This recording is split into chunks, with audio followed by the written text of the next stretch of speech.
Masayang araw, mga ka-PL. Tila tahimik na naman po ang mainstream media dito sa napakarami di umanong nagawa ni Benhur Abalos nung siya pa ang DILG Secretary, mga ka-PL. Tila tikong bibig po ang mainstream media. Tila hindi po nila inilabas ang datos na ito.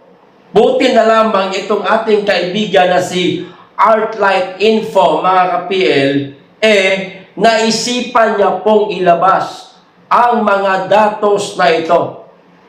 Ito po't babasahin ko, mga ka-PL, pero kayo na lamang po ang bahalang humusga. Pero bago ko po simulan itong pagbabasa, makikisuyo po ako sa mga hindi pa po nakasubscribe sa aking kaibigan na si Artlight. Sugurin niyo po ang kanyang YouTube channel. Kaibigan po talaga natin ito. Okay? Ito po ang sabi. Pilipinas, mas ligtas dahil kay Abalos. Mga kababayan, may question mark. Kaya nga sabi ko sa inyo, tayo na lamang pong humusga. Maniniwala kayo? Sa ilalim ng di umano'y pamumuno ni dating DILG Secretary Benhur Abalos, naging isa ang Pilipinas sa mga pinakaligtas na bansa sa Southeast Asia. Talaga lang, Kailan na itala yan? Ang alam ko, Davao City ang pinakaligtas sa buong Southeast Asia. Hindi po sinabing ang buong Pilipinas.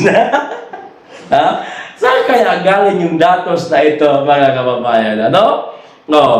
Base po sa datos.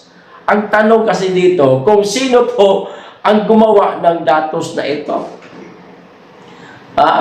Saan galing ang datos na ito? Pwede na ba kasing gawin ng mga datos na yan, lalo't na katulad ni Benhur Abalos, tumatakbo sa pagkasenador, kinakailangan makagawa ng isang magandang datos, mga kababayan, para magamit sa kanyang kandidatura. Di ba? Ulitin ko.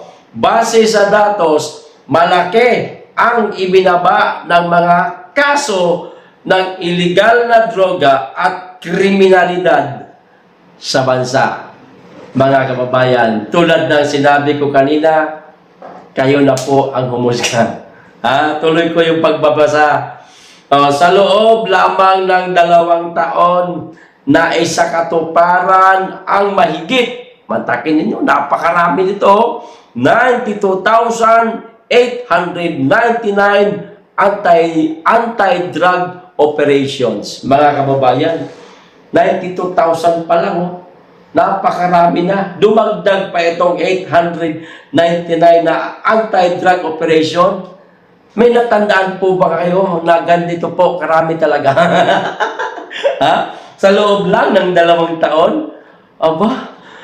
Ibang-iba ito, mga kababayan, sa mga nalaman natin.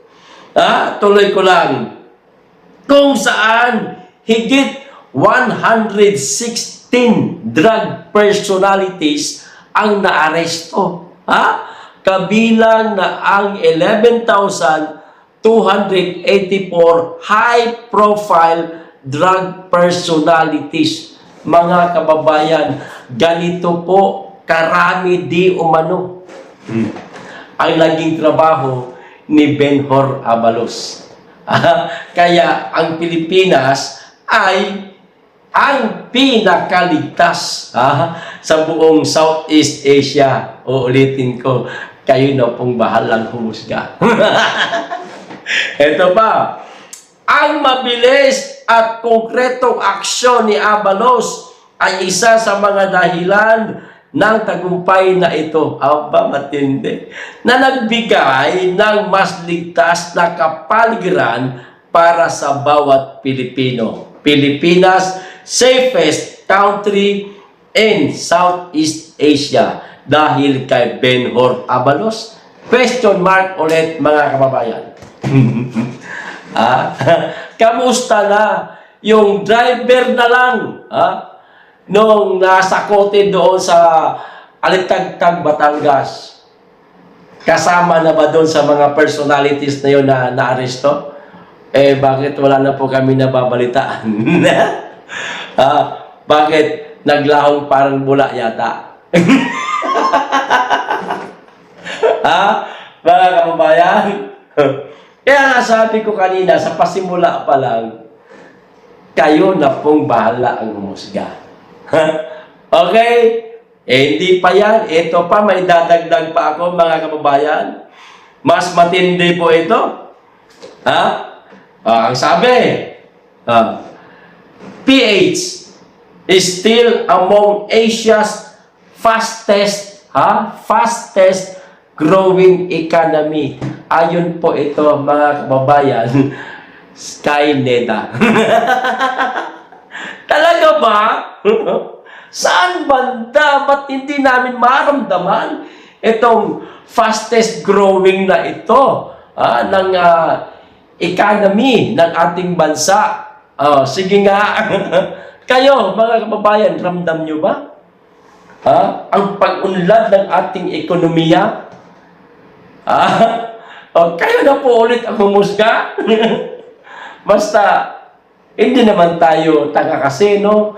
Hindi naman tayo kahapon lang pinanganak, na hindi natin maramdaman ang lahat ng problema sa ating bansa. Bakit kinakailangan pa nilang gumawa ng ganitong mga propaganda, mga kababayan? Ano to? Para ba ito sa isang politiko lang o kailangan nila itong sabihin para lang meron silang maipagmalaki kahit na alam naman natin na ganito po kahirap ang ating bansa ngayon at ganito kalala ang droga at kriminalidad sa ating bansa. Mga kababayan, baka meron po kayong mas malalim na sagot. I-comment nyo na po dyan. Hindi pa sa post, meron pang isa, mga kababayan. Ito po ang pinakamasakit sa dibdib nung malaman ko po o mabasa ko po ito. Napakaraming natulungan po nitong taong ito. Pero ngayon, di umano, mga kababayan, December 9 lamang po ito na ilathala, mga kababayan. Nakakalungkot naman. Ayan, ilagay ko na lang dyan. Ang sabi po dito, Malasakit Center, hindi na raw pupondohan sa Administrasyong Marcos. Kung alin pa yung maraming nagawa, maraming natulungan, yun pa ang tinatanggalan ng pondo sa Administrasyong Marcos, mga kababayan. Kayong mga natulungan ng Malasakit Center ni Senator Bongo, sana magkomento po kayo dito sa video ito at kayo na po mismo ang magpahayag, mga kababayan, kung gaano po kalaki ang naitulong sa inyo ni Mr. Malasakit o ng Malasakit Center. Di bagay nakakapanghinayang, mga kababayan? Napakalaking tulong po nito. Dahil ba ito nagsimula sa Administrasyong Duterte at hindi na ngayon Duterte ang administrasyon, basta-basta na lamang ito aalisan ng pondo nang sa ganun hindi na makatulong sa taong bayan at makalimutan na lamang ang mga nagawa nitong Malasakit Center at ni Senator Bongo. Di kaya ganun yon? O baka naman nang dahil doon sa hindi pagpirma ni Senator Bongo doon sa mga ayuda na yan, katulad ni Senator Bato de la Rosa na nag-walk out, kaya siya binalikan, niresbakan at tatanggalan di umano ng pondo ang Malasakit. Grabe naman, mga kababayan. Huwag na lang sana idamay ang trabaho ng isang politikong matino kung magtrabaho. Hayaan na lang sana siyang magtrabaho. Total, karapatan niya namang tumulong sa mga kababayan natin. Huwag naman sana tanggalan ng pondo. Ito, proven interested, marami na natulungan. ang Malasakit Center, marami ng sakit na gumaling. Marami ng buhay ang nailigtas sa kamatayan. Pero bakit tatanggalan ng pondo na nakakapaghinayang at nakakasakit po ng dibdib, mga kababayan? Di ba? Ganito po ang kalakaran na po sa ating bansa ngayon. Ganito na po ang politika sa ating bansa, na kahit na magandang trabaho, kinakailangan pinupolitika pa rin, mga kababayan, para wag nang manalo itong mga katunggali nila. Grabe o talaga. Hanggang dito lang, maraming salamat, mag-iingat kayong lagi, at higit sa lahat, mahalin natin ang Pilipinas.